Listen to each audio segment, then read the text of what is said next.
Welcome back to Sledgehammer Horror, guys. I am Ken Sledge, and let's talk horror. Today, I am joined by somebody I have been trying to pull and prod their way on here for a while now, and I'm so glad I was finally able to make this happen. I am joined by the amazing Kristina Arntz. Kristina, how you doing today?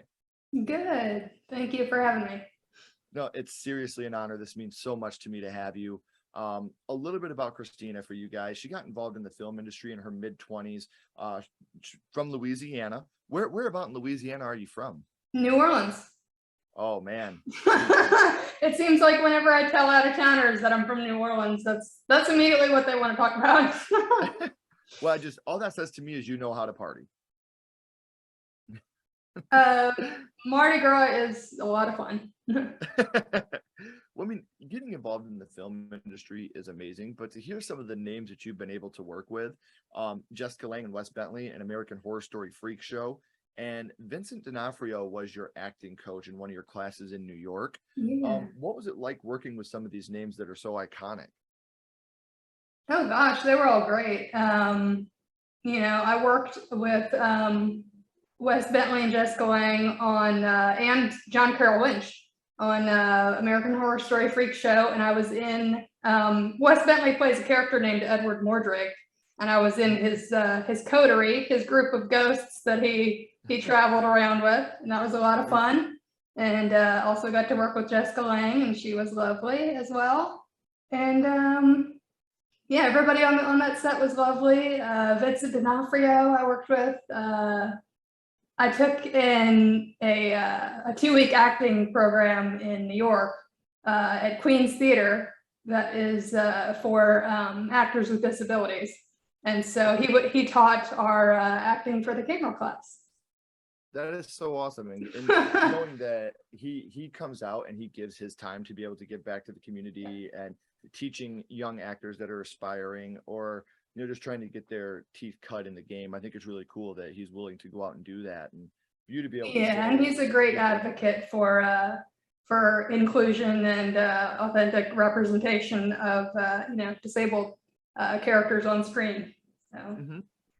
Well, and inclusion is something I feel like has been rooted in horror since the beginning.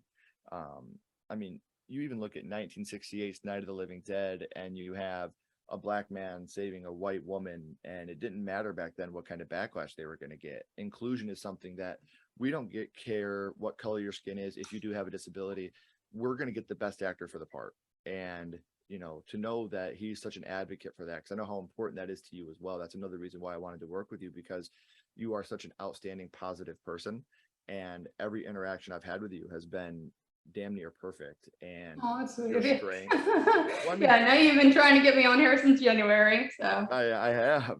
It's just the strength and the positivity that you have is so infectious, and so it's just amazing to be able to actually sit down and have an actual face-to-face conversation with you, because you're an inspiration to a lot of people.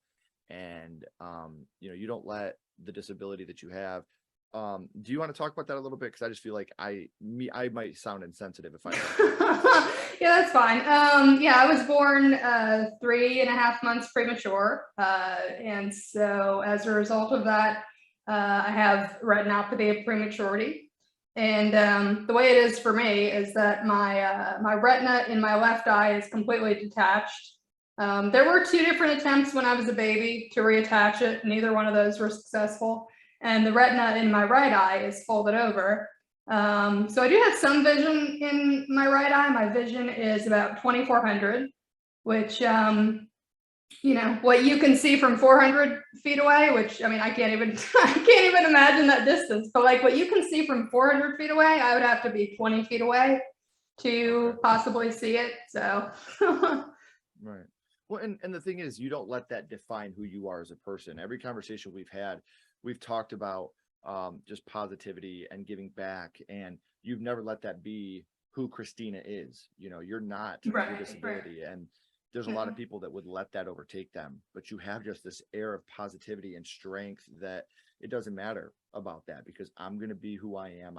I'm going to do what I want to do, and I'm going to be the best person I can possibly be, and I'm not going to let this be a crutch for me. I'm going to let it be a guide. I'm just going to go with it, and I'm going to tackle it, and I'm going to beat it. And that type of positivity and inspiration is something that I feel like we need in the world. it's so easy to be negative and sad and, woe is me, apathetic, but that's not you.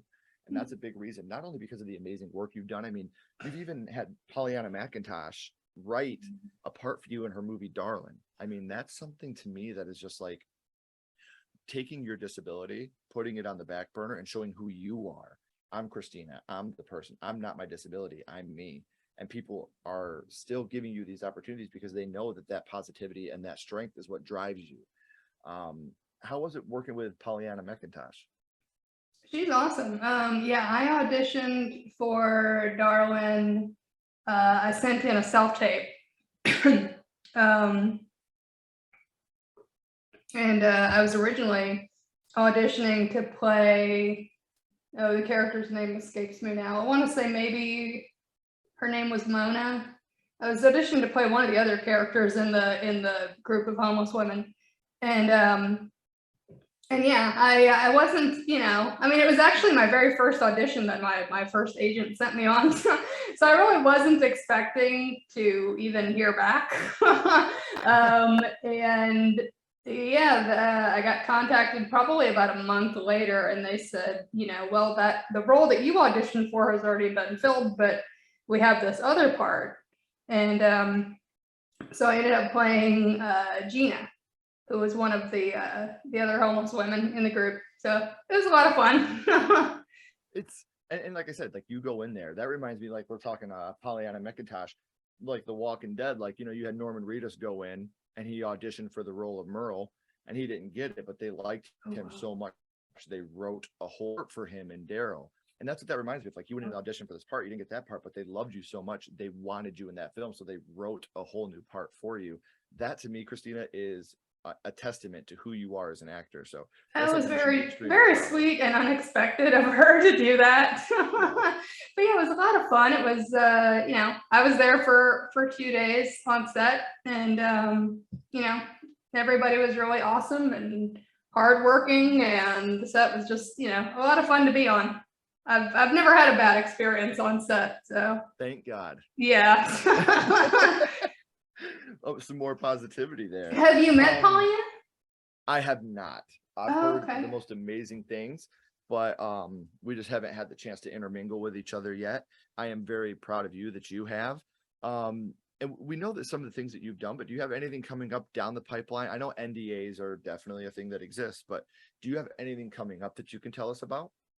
Yeah, there is a documentary that has been in the works probably for about a year now. It's called Mental Health and Horror. And they also have a YouTube channel. I don't remember if yours is just like a podcast or a YouTube channel.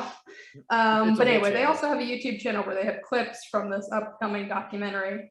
So that's going to be coming up, and it's about the positive effects that horror has on people's mental health, and they have a lot of really big names, heavy hitters in the horror industry who are interviewed for that, and they were very gracious to invite me to be a part of it, and I said yes. That's incredible. And I do have the link for that down in the description, so you guys can check that trailer out and some of the clips out. I also have all of Kristina's social media links down here in the description, so make sure that you are following her on social media so you can stay up to date on everything that she has coming up in the future. So Kristina, I know that what you got going on here in the future, and we know what you're doing now, but in order for you to be a part of the horror genre, horror had to start for you somewhere. So I do want to go back to the past here for a second and talk about what got you started in the horror genre. The first horror movie that you watched, and Kristina, your first horror movie was? I told you in the email, I said, I wasn't 100% sure, but the first one that definitely had an effect on me was Poltergeist 3. And the amazing thing about this is, and I'm not being disingenuous because this is the movie that we're talking about, I adore this movie, and I've gone on record numerous times saying I think Poltergeist is probably the best in the franchise, but Poltergeist 3 is absolutely my favorite movie in this franchise. It was the first one that I had seen. It's the one that my kid sister and I watched the most growing up. And today I actually watched it again to prepare for our nice. I get so sad watching this movie, knowing that Heather O'Rourke passed away You know, I like there's this know. bittersweet feeling I have watching this movie, and it's just I'm so grateful for the first time on this podcast to get to talk about a movie that means so much to me. So, do you remember about how old you were the first time you had seen it? I'm gonna guess I was around 9 or 10. And I remember that I want to say maybe I had read about it in a book at the time. And so I remember I had seen like on the TV guide that it was, I don't know if all three of them were going to be on or if it was just going to be the first one and the third one. But I accidentally had the wrong channel on and I missed the very first movie. And then I turned it on in the middle of, or maybe, I don't know, like in maybe the first half of the third movie. And it caught my attention and I wasn't really sure what it was at first.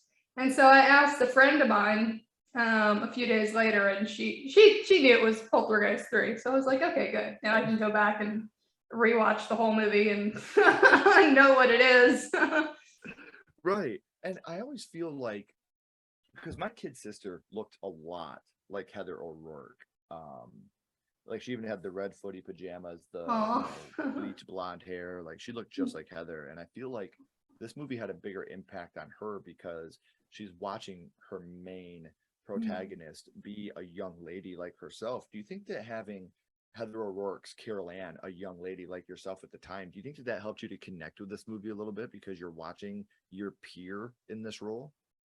I did. Yeah, I was definitely one of those kids that I definitely preferred watching movies with characters that were around my age. It helped me become more interested in movies that way or TV shows. And I feel like we just identify with the characters more if they're our peers, if they're like us. Yeah.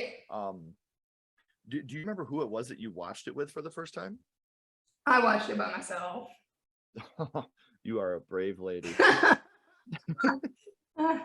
So this movie has, and I've always said, I feel like this movie is super underrated, and the scares in this are not few and far between. You have a lot of scares in this movie that will genuinely still scare you to this day.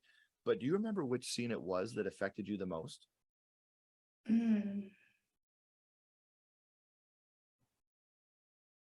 Not off the top of my head. No, there's just so many memorable scenes in that movie. It's hard to pick just one.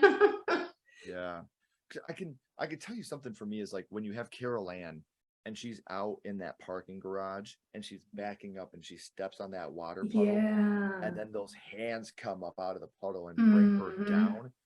That scared me and my sister so bad when we were kids. Like the part totally unexpected. Yes. And another thing that I think that they did with this movie that was kind of ahead of its time, you have Carol Ann getting, she leaves her mother and father and goes to the city. She goes to Chicago to be with her aunt and her step uncle. Yeah. But in the movie, the aunt is the one that's like, oh, we don't need my sister's kid. We need her like we need a shot in the head. But it's the step uncle that's like, that's my girl. I love her. We got her. I wish we could keep her forever. And it takes that family tie and kind of flips it on its head, where it's usually the step parent or the step uncle that's like, oh, great, we got to get your family and bring your family in. But this flips that. And it's the step uncle that's the one that's like accepting and bringing her in. And I think that dynamic for being I believe it was 1988, is far ahead of its time. You didn't have stuff like that back then. It definitely wasn't something you saw as a kid in like most movies that were made for kids. Right. And this movie is PG-13. That's something that you got to remember. This is a PG-13 horror movie. So, what about, do you remember a favorite scene that you had from Poltergeist 3? I just like that whole sequence when just the whole sequence of like that night that Carol Ann is like alone in the apartment, and then like Kane starts talking to her and trying to get her to go, I guess, through trying to contact her like through the mirror, and she breaks the mirror and then she runs down the hallway and goes to the garage. Just that whole entire sequence I mean, I wish, I kind of wish she had been in, I mean, she was kind of throughout the movie, but I still kind of wish she had been in even more of it in person. But yeah, just that whole entire climactic sequence. Yeah. And I love how she doesn't know how to get out of that room because it grabbed her in the mirror. Way back, it started dragging her up the mirror. And then you Yeah. have Tangina on the airplane, rubber necklace, like, break the mirror. Yeah. Break the mirror. And then Carol Ann hears her and she breaks that mirror. You're right. Like that whole sequence is so good. Like it's so suspenseful. Like what's gonna happen here with Reverend Kane and oh my gosh, it's such an amazing sequence. Now Poltergeist, the original, has had a remake. They did a remake, I believe it was 2013 through 2015, somewhere in that era. But would you like to see a remake of Poltergeist 3 today? See what they could do with a modernization of this movie today? Not particularly.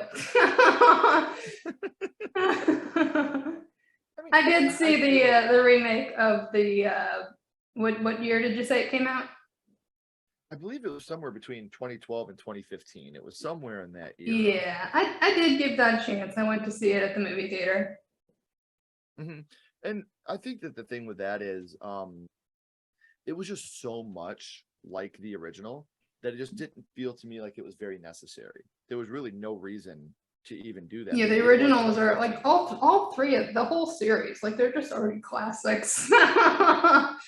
I agree. And I've talked about, like, if you talk about movies that have, just a three, you're 1, 2, 3.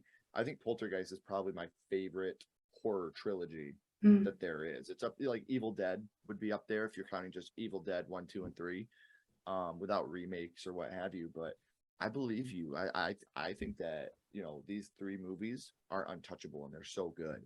So, Kristina, we talked about your first horror movie being Poltergeist 3 and what that means to you. But now my little buddy Ghostface is here, and he has a question for you.